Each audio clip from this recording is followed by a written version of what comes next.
이스라엘 나라를 대표하는 유실수들이 있습니다. 포도나무, 그리고 무화과 나무, 그리고 감람나무가 이스라엘을 대표하는 그런 유실수가 됩니다. 이 세 나무가 또 성경에도 많이 등장을 해요. 자, 그 이유는 유대 나라에 이 세 나무가 흔하고, 또 하나님은 이 세 나무를 통하여 유대 민족을 우리에게 비교해서 말씀해 주고 있는 것을 보게 됩니다.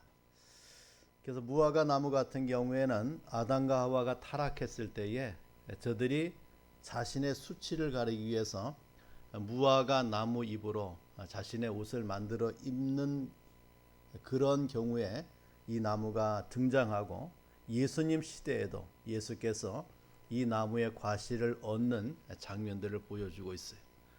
포도나무도 말할 필요 없고, 감람나무도 이스라엘 나라에는 아주 귀한 유실수로 재배하는 그런 나무가 됩니다.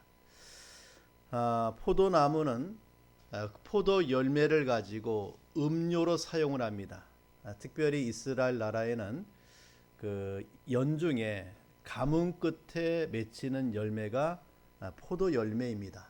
그래서 이 포도 열매를 가지고 포도즙을 만들어 먹을 때 저들이 오랜 가문 끝에서 그 해갈의 기쁨을 맞이하는 아주 귀중한 나무가 포도나무가 되고, 무화과 나무는 그 열매를 식용과 약용으로 사용이 됩니다.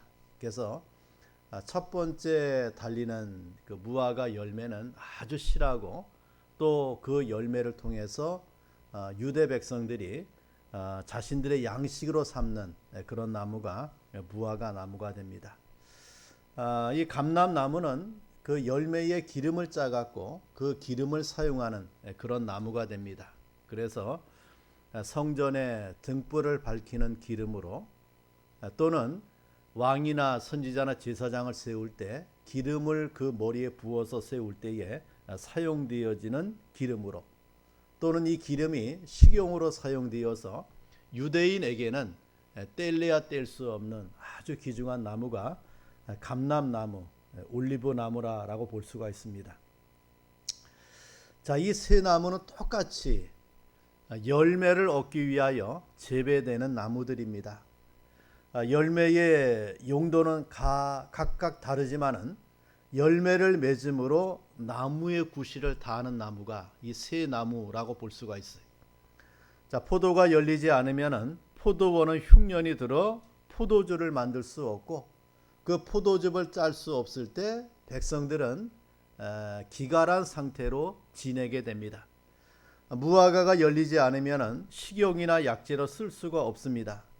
감람나무의 열매가 맺지 않으면 기름을 짤 수가 없지요. 자, 그래서 이 세 나무의 의미는 그 나무 자체에 있는 것이 아니라 그 나무가 맺는 열매에 있습니다.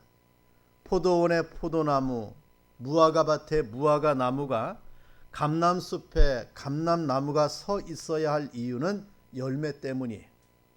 만일 그 나무들이 열매를 맺지 못하면 포도원의 무화과 동산의 감람원에 그냥 땅만 차지하고 서 있을, 그리고 그것은 베어져 버리는 것이 농부 입장에서는 마땅하다라고 볼 수가 있죠.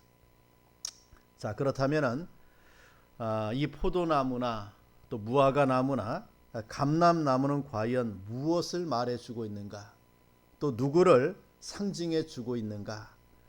자, 성경에서는 유대 백성을 말해주고 있고, 지금 현재 저희의 교회와 또 우리 인생을 말씀해 주고 있다라고 봅니다. 바로 우리는 포도나무 같은 자요, 또 무화과 나무 같은 자요, 또 감람나무 같은 자라고 볼 수가 있죠. 자, 그렇다면은 그러한 길을 걸어가는 저와 여러분에게 하나님이 요구하시는 것이 무엇인가? 자, 첫째는 열매를 요구하시는 하나님을 보게 돼요. 열매를 요구하시는 하나님을 보게 됩니다. 자, 성경에 보면은 열매를 요구하시는 내용들이 많은 것을 보게 됩니다. 자, 그 가운데 하나가 마태복음 3장 10절에 있는 말씀이 됩니다. 그 3장 10절의 말씀에 보면은 이미 도끼가 나무 뿌리에 놓였으니 좋은 열매를 맺지 아니하는 나무마다 찍혀 불에 던져지리라고 말씀하고 있는 것을 보게 됩니다. 자, 이 말씀은 세례 요한이 요단강에서 그리고 광야에서 이스라엘 백성들을 향하여 외친 소식입니다. 우리가 세례 요한을 마지막 선지자라고 봅니다. 그리고 세례 요한이 하나님의 말씀을 대언해서 외칠 때 세례 요한을 통하여 선지자의 사명이 무엇인가를 우리에게 말씀해 줘요. 그래서 선지자는 하나님의 말씀을 대언하는데 주로 네 가지 말씀을 합니다. 하나는 죄에 대한 책망의 말씀을 해요. 너희가 지은 죄를 책망하는 말씀을 하고, 또 하나는 죄를 범하고 있는 자에게 하나님의 심판을 경고해요. 자, 또 하나는 고난 속에 있는 인생들에게 하나님의 소망을 전하는 것이 선지자의 사명이에요. 그리고 마지막 하나가 이스라엘 백성들에게 메시아를 알려주는 사명이 선지자에게 있어요. 그래서 여러분, 구약에 여러 선지자가 등장할 때마다 그 구약의 선지자는 이 네 가지 하나님의 메시지를 저들이 전합니다. 죄에 대해 책망하고 하나님의 심판을 경고하고 또 하나님이 너희를 구원해 주실 것을 소망의 말씀을 전하고, 자, 그러한 자 메시아를 보내주실 것을 하나님께서 선지자를 통해서 이스라엘 백성들에게 이렇게 선포하도록 역사하고 있는 것을 보게 되죠. 자, 그런데 세례 요한이 무려 400년 만에 선지자로 등장해서 하나님의 말씀을 선포하고 있는 것을 보게 돼요.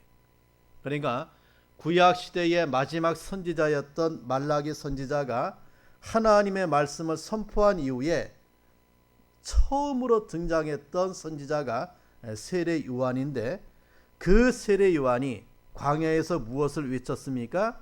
도끼가 나무 뿌리에 놓였다라고 하는 말씀을 선포하고 있는 것을 보게 돼요. 이것은 심판의 외침이 됩니다. 열매 없는 나무는 찍어버리겠다라고 하는 하나님의 말씀을 선포하는 세례 요한을 보게 되죠. 회개와 심판 그리고 열매를 요구하시는 하나님의 음성이 무엇입니까? 나무 뿌리에 도끼가 놓여 있다. 열매가 없으면 도끼로 찍어버리겠다라고 하는 하나님의 말씀을 선포하고 있는 선지자를 보게 돼요. 자, 또 하나는 누가복음 13장 6절과 9절에 있는 말씀이 됩니다. 자, 이 말씀은 어떤 사람이 포도원에 무화과를 심었습니다. 그런데 때가 되어도 열매를 맺질 않았어요. 포도원에 무화과 나무가 심겨진 것은 대단한 특권입니다. 원래 무화과 나무는 길가에 그냥 저절로 심겨져서 나는 나무예요. 그런데 포도원에 이 무화과 나무가 심겨졌다. 아주 열매를 맺기에 좋은 조건을 갖고 있는 그런 무화과 나무가 되었습니다. 자, 주인은 그러한 무화과 나무를 보고 과원지기에게 말을 합니다. 내가 3년을 계속 와서 열매를 구했지만 얻지 못했다. 이제 찍어버리고 딴 나무를 심도록 하라. 어찌 땅을 허비할 필요가 있느냐. 이것이 주인이 과원지기에게 한 말이에요. 자, 이러한 말씀 앞에 과원지기가 대답합니다. 1년만 참아달라고. 제가 두루 파고 거름을 주어 최선을 다해 보겠습니다. 그러고도 열매를 맺지 않는다면 그땐 찍어버리십시오 라고 대답했다는 것이 본문의 말씀이 됩니다. 여러분, 마태복음 3장의 세례 요한의 말씀은 지금 당장 도끼가 나무 뿌리에 놓였다는 것이고, 누가복음 13장의 말씀은 1년만 더 참아달라는 말씀이에요. 여기 이 두 나무는 똑같은 공동점이 있습니다. 하나는 열매가 없다는 것이, 열매가 없다. 자, 또 하나는 똑같이 찍어버리겠다라고 하는 점이에요. 단 찍어버리는 시간의 차이가 있다라고 하는 말입니다. 여기에 등장하는 나무는 이스라엘 백성을 의미하고 또 우리 인생을 돌아보게 하는 하나님의 말씀이 될 수 있다라고 봅니다. 자, 또 한 경우에 등장하는 나무가 있는데 요한복음 15장 1절에서 나오는 말씀이 돼요.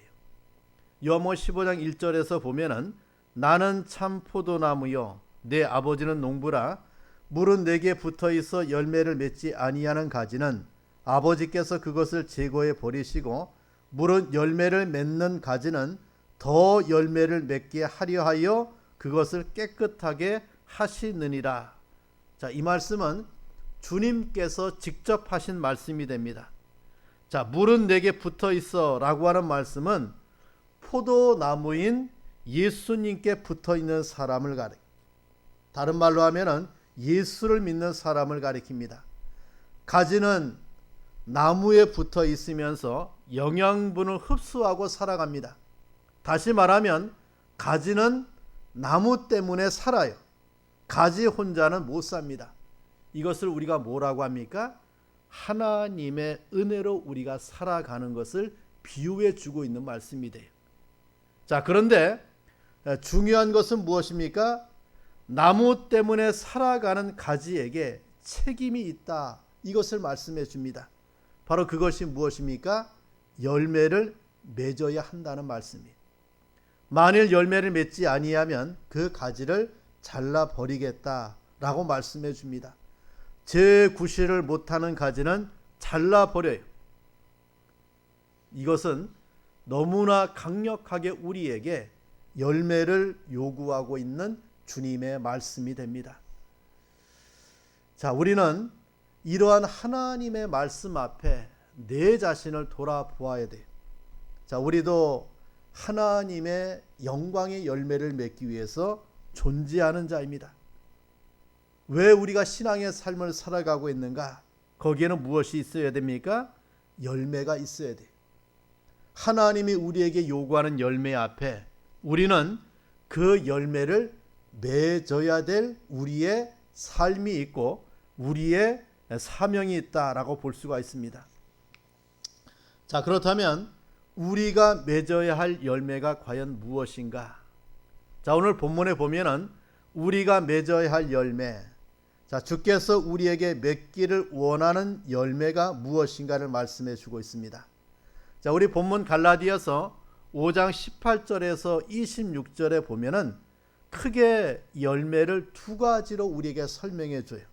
하나는 육체의 열매가 있고 하나는 성령의 열매가 있다라고 말씀해 줍니다. 여러분, 나무는 열매를 보아 알 수 있어요. 아무리 감나무처럼 생겨도 감이 열리지 않고 다른 열매를 맺으면 감나무가 아닙니다. 사과나무처럼 생겼는데 사과나무가 배 열매를 맺으면 우리가 이걸 배나무라고 해요. 자, 그 사람이 어떤 사람이냐 하는 것도 마찬가지입니다. 육체의 열매를 맺으면 육에 속한 사람이에요. 열매로 압니다. 성령의 열매를 맺으면 영에 속한 사람이에요. 그러니까 열매를 통하여 내가 어떤 자인가를 드러내고 나타낼 수밖에 없어요. 자, 오늘 본문 말씀에 보면은 우리에게 열매 맺기를 원하시는 하나님께서 자, 그 열매를 맺어가는 가운데 우리가 중요하게 여겨야 될 것이 하나가 있는데 육체의 열매와 성령의 열매는 서로 대립하고 있다. 이것을 우리에게 말씀해 줍니다. 자, 우리 16절 그리고 17절 말씀을 보면은 내가 이르노니 너희는 성령을 따라 행하라. 그리하면 육체의 욕심을 이루지 아니하리라. 육체의 소욕은 무엇을 거스릅니까? 성령을 거스려요. 또 성령은 육체를 거스르나니 이 둘이 서로 대적함으로 너희가 원하는 것을 하지 못하게 하려 함이라 라고 말씀해 줍니다. 자, 성령을 쫓아 행하라. 그러면 무엇이 방해를 해요? 육체가 방해를 해요. 성령과 육체는 어떤 상태를 말해줍니까? 서로 대적함으로 서로의 소원, 서로의 원하는 것을 하지 못하게 만들고 있다. 그 말이. 이 말은 뭐냐면 신령한 신앙의 길을 걸어갈 때 무엇이 방해를 합니까? 육체가 방해를 해요. 나로 하여금 그러한 삶을 살아가지 못하도록 육체가 내 신앙을 방해하는 경우가 종종 있다라고 하는 거예요. 일례로 예수님께서 마지막 겟세마네 기도하실 때에 제자들과 함께 마지막 기도를 하고 있는 장면을 보게 되죠. 자, 주님은 제자들에게 그 겟세마네 동산에서 기도하실 때 거기서 기도하라고 하고 주님은 거기에서 조금 더 떨어져 갖고 기도해요. 깨어서 기도하라고 부탁하고 왔어요. 근데 주님이 다시 돌아보니까 제자들이 다 졸고 있는 거예요. 그래서 다시 한번 깨어서 기도해라. 잠시 동안이라도 깨어 있을 수 없느냐 라고 주님이 다시 부탁하고 또 기도하려고 가요. 땀방울이 핏방울 같이 떨어지며 주님은 정말 하나님 앞에 기도하고 다시 왔는데 이제 제자들은 졸고 있는 것이 아니고 다 자고 있는 것을 보게 돼요. 우리가 신앙의 길을 걸어가는 동안에 이런 경우를 종종 만납니다. 마음은 원이에요. 그런데 육체가 따르지 않을 때 육체와 내 인생이 부딪히는 경우를 우리가 느껴봐요. 신령한 생활을 하고자 할 때 육체와 서로 이렇게 대적하는 그러한 삶을 살아가는 경우를 종종 보게 됩니다. 자, 여기에 우리 인생의 삶의 신앙에 부단한 노력이 있어야 된다라고 봐요. 다시는 안 그러리라고 다짐하면서 다시 되풀이 되는 것이 우리 인간이에요. 다시는 그러한 인생의 삶을 허비하지 않겠다라고 하나님 앞에 작정해도 또 다시 원점으로 돌아가는 것이 우리 인생이에요. 그래서 오늘 성경의 말씀에는 그래서 우리가 무엇의 도움을 받아야 된다고 말씀합니까? 성령의 도우심을 받아야 돼요. 성령의 충만함을 받으면 나는 이것을 이겨낼 수 있는 능력을 받게 되고 능력을 받으면 어때요? 우리가 성령의 삶을 살아갈 수 있음을 우리에게 말씀해 줍니다. 자, 그렇다면은 갈라디아서 5장 19절에서 21절에 나오는 육체의 일은 어떤 것인가? 여기에는 세 가지 죄가 나와요. 그 세 가지 죄는 하나님께 대한 죄, 이웃에 대한 죄, 내 자신에 대한 죄, 이 세 가지가 나와요. 자, 하나님께 대한 죄는 무엇인가? 우상 숭배하는 것, 죗을 쓰는 것은 하나님께 대한 죄목입니다. 하나님 외에 다른 것을 하나님이라고 섬기는 것이 우상 숭배죠. 하나님이 제일 진노하는, 우리가 하나님 앞에서 가장 큰 죄를 짓는 것이 무엇입니까? 우상 숭배. 자, 또 하나 이웃에 대한 죄입니다. 원수 맺는 것, 분쟁하는 것, 시기하는 것, 분내고 당짓고 분리하고 투기하는 것, 이단 운동으로 남을 파멸시키는 것, 성적 범죄로 이웃에게 해를 주는 것, 이 모든 것이 이웃에 대한 죄. 자, 또 자신에 대한 죄가 뭡니까? 술 취하고 방탕하는 것이. 자, 술 취하거나 방탕하면 자신과 자신의 가정에 해가 돼. 술로 말미암아 그 인생의 삶이 망가집니다. 그래서 바울은 에베소서 5장 18절에 말씀하기를 술 취하지 말라. 이는 방탕한 것이니 오직 성령의 충만함을 받으라고 우리에게 말씀해 주고 있습니다. 여러분, 이렇게 하나님께 대한 죄, 이웃에 대한 죄, 자신에 대한 죄를 짓고 있는 자들, 이것을 반복해서 짓고 있는 자들에 대해서 하나님께서 저와 여러분에게 어떻게 말씀해 주고 있는가? 21절 하반절 말씀에 보면은 이런 일을 하는 자들은 하나님의 나라를 유업으로 받지 못할 것이라고 말씀해 줘요. 자, 그러니까 19절에서 21절에 나오는 여러 죄, 15가지의 죄를 말씀해 주고 있는데 계속해서 이러한 죄를 저지르면 하나님 나라에 들어가지 못한다는 말씀이에요. 이 말은 무엇입니까? 성령의 사람이 아니다 그 뜻이에요. 육체의 사람이다. 그 육체의 사람이기 때문에 무엇을 맺는 것입니까?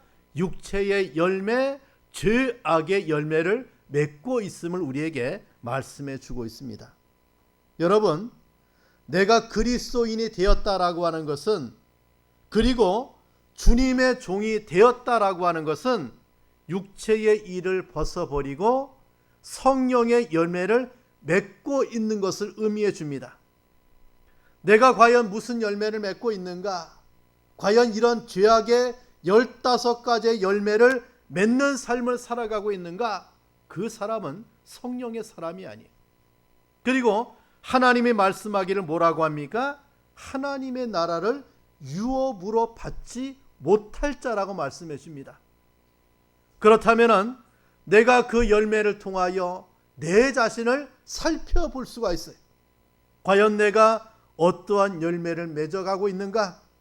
어떠한 열매를 맺고 있는가? 하나님 앞에 드릴 내 열매가 무엇인가? 죄악의 열매를 가지고 하나님 앞에 드릴 것이 없잖아요. 자, 하나님의 사람, 성령의 사람은 바로 하나님이 요구하시는 열매를 맺는데 그 열매가 무엇입니까? 성령의 열매예요. 따라서 갈라디아서 6장 7절에 말씀합니다. 사람이 무엇으로 심든지 그대로 거두는 법칙 속에 살아가요. 육체의 길을 걸어가면 육체의 열매, 이 15가지 열매를 맺고 성령의 인도를 따라 살아가면 성령께서 우리에게 말씀해 주고 있는 5장 22절과 24절에 3절에 있는 9가지의 열매를 맺는 삶을 살아가게끔 되어 있어요. 내가 무엇으로 심든지 그대로 거두는 법칙 속에서 나의 열매를 통하여 내가 어떤 자임을 나타내는 거예요. 육체의 길을 걸어가고 있는가? 성령의 인도를 받으며 살아가고 있는가? 내 삶과 그 삶의 결과인 열매를 통하여 이것을 우리가 알 수 있다라고 하는 거예요. 마지막으로 심은 대로 거두는 법칙을 우리에게 말씀해 줍니다.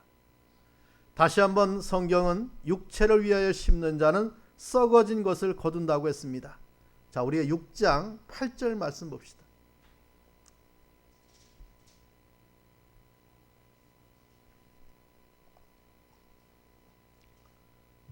자, 읽어봐요. 시작. 자기의 육체를 위하여 심는 자는 육체로부터 썩어질 것을 거두고, 거기까지 보면 여러분 육체로부터 썩어질 것을 거두고라고 했어요. 자, 우리가 거두어 드리는 열매가 썩어질 것을 거둘 때 기쁩니까? 기쁠 수가 없죠. 육체를 위하여 심는 자는 육체를 따라 사는 자를 가리키는데 육신주의의 삶을 가리켜요. 자기 중심, 자기 욕심, 자기 영광을 추구하는 인본주의, 육신주의를 가리키는 말이 돼요. 그는 육체로부터 썩어질 것을 거둔다라고 했습니다. 썩어질 것이 무엇입니까? 사망이. 사망은 육신과 육체의 열매를 가리키는 말이에요. 그러니까 여러분, 노아 시대의 하나님이 그 세상에 있는 인생들을 물로 심판할 때 저들의 죄악이 관영하고 다 부패했다, 썩어버렸다고 했어요. 썩어버린 곳에는 소망이 없어요. 하나님이 물로 깨끗하게 심판하고 청소하는 일을 우리에게 말씀해 주고 있죠. 여러분, 육체를 위해서 심는 자는 거둘 것이 썩어질 것, 사망밖에 없어요. 이것을 말해 줍니다. 소출이 풍성한 한 부자가 자기를 위하여 재물을 쌓아두고 하나님께 대하여 부여하지 못했던 그는 그날 밤에 그 모든 것을 놓고 죽어버렸어요. 자색 옷과 고운 베옷을 입고 날마다 호화로 연락하던 그 부자는 어때요? 그 모든 것을 버려두고 내려놓고 그도 썩는 길로 가고 말았어요. 자, 우리가 육체를 위해서 심을 때 거기에서 거둘 것은 썩어질 것밖에 없다 라고 하는 하나님의 말씀 앞에 우리 자신을 잘 살펴보아야 됩니다. 자, 두 번째는 또 8절 중에 뭐라고 말합니까? 성령을 위하여 심는 자는 성령으로부터 영생을 거두리라 라고 했습니다. 성령을 위하여 라는 말은 성령을 따라 성령을 쫓아 살아가는 인생을 가리켜. 자, 여러분, 육체를 위하여 심는 자는 썩어질 죽음을 거두고 성령을 위하여 심는 자는 성령으로부터 영생을 거둔다라고 우리에게 말씀해 줍니다. 얼마나 이 두 말이 우리에게 주는 차이를 말해 줍니까? 썩을 것과 영생의 차이예요.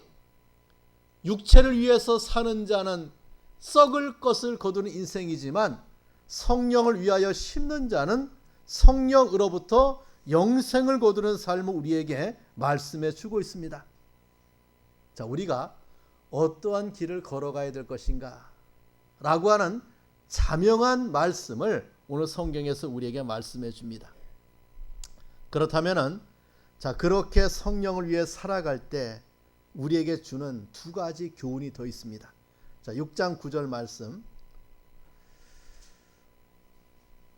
자, 같이 읽어봐요. 시작.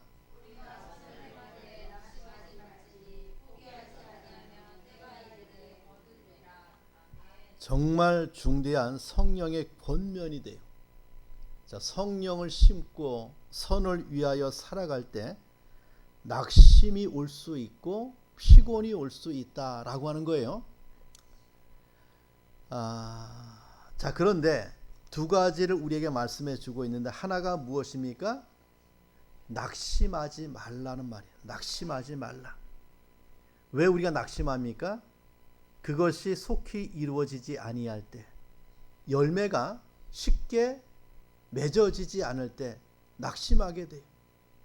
내가 성령을 위해서 하나님을 위해 살아가는데 뭐 열매가 맺어지는 것이 보여지지 않을 때 낙심하게 되고 포기하게 되고 거기에서 실망하게 되죠. 낙심하지 말라고 했어요.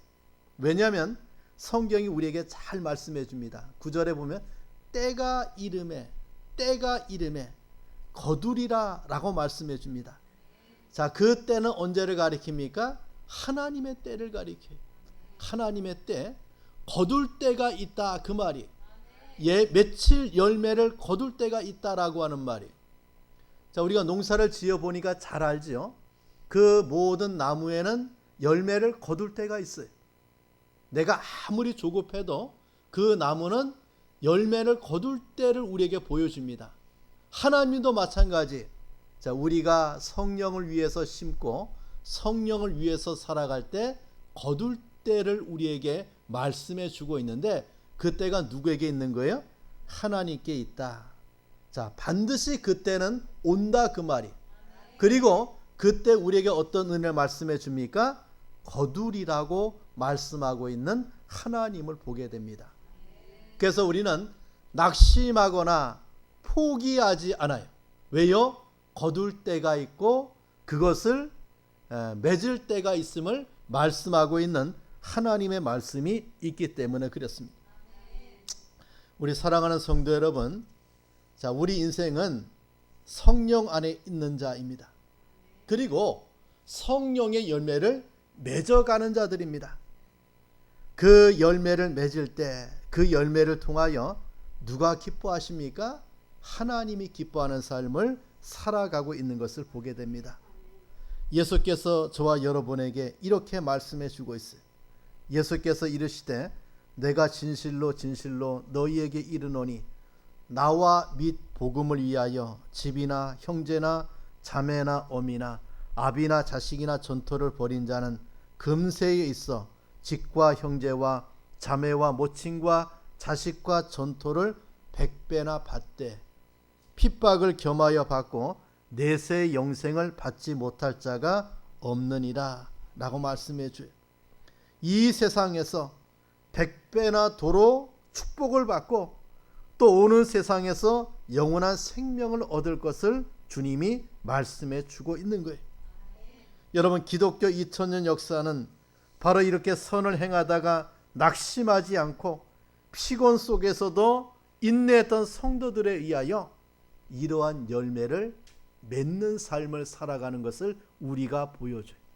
교회가 그런 열매를 맺고 성도가 그런 열매를 맺는 것을 보게 됩니다. 여러분, 주를 위하여 심는 자가 되길 바라요. 교회를 위하여 성령으로 심고 기도로 심고 또 물질로 심고 봉사로 심는 자가 되길 바랍니다. 그 모든 것이 하나도 없어지지 아니하고 바로 그 열매로 맺어질 것을 우리에게 말씀하고 있는 하나님의 말씀을 믿고 그런 은혜가 있기를 간절히 축원합니다. 자, 우리 기도하겠습니다. 자, 오늘 받은 말씀을 통해서 자, 우리가 맺을 열매를 가만히 생각해 보세요.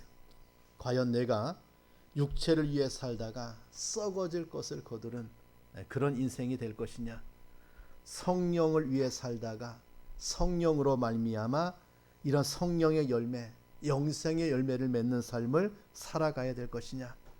자, 성경은 우리에게 정확하게 말씀해 줍니다. 성령의 사람은 성령의 열매를 맺어서 하나님을 기쁘시게 해야 돼요. 이런 열매를 맺는 우리 교회가 되고 또 우리 성도들이 될 수 있도록 우리 다 함께 통성으로 기도하겠습니다. 하나님 아버지, 감사합니다. 주연의 가운데 이 시간의 말씀을 통하여 우리가 맺을 영광의 열매, 성령의 열매를 우리에게 말씀해 주고 있음에 감사합니다. 성령의 길을 걸어가는 우리 성도들이 성령을 위하여 살아갈 때 성령의 열매를 맺고 영생의 열매를 거두는 삶을 살아가는 자가 될 수 있도록 주님이 축복하옵소서.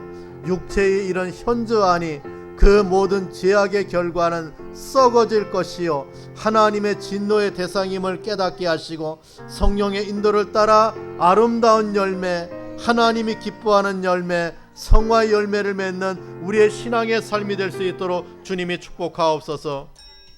하나님 아버지, 감사합니다. 이 시간 우리 성도가 맺을 열매를 말씀해 주고 있음에 감사합니다. 육체를 위해 사는 자는 썩어질 것을 거두지만 성령을 위해 사는 자는 성령으로부터 영생의 열매를 거두는 삶을 살아가게 하심에 감사합니다. 낙심하지 말고 인내하여 때가 되어 그 열매를 거두는 성도들이 될 수 있도록 은혜를 베풀어 주시옵소서. 예수님의 이름으로 기도합니다. 아멘.